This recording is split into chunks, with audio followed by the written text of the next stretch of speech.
Ақша деген ол ақша. Ақша дегеніміз Қағаз сияқты болады және тиын болады. Ол байлық. Заттар сатып алатын нәрсе. Ақша дегеніміз ақша.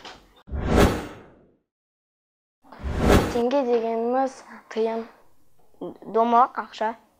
Ол ақшаға жататын байлық. Ол ақша.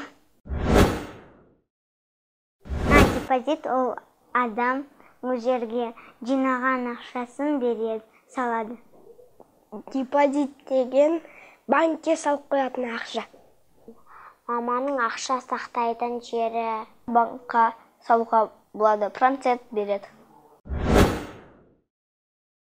Көп ақша. 100 мың. 300. Білмеймін. Ол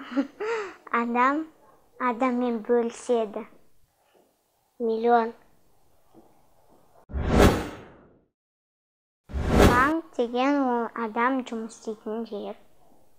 Үлкен сейфтерге ақша, кішкентай сейфтерде бар, оған ақшалар салады, кішкентай. Банкта ақша сақтайды.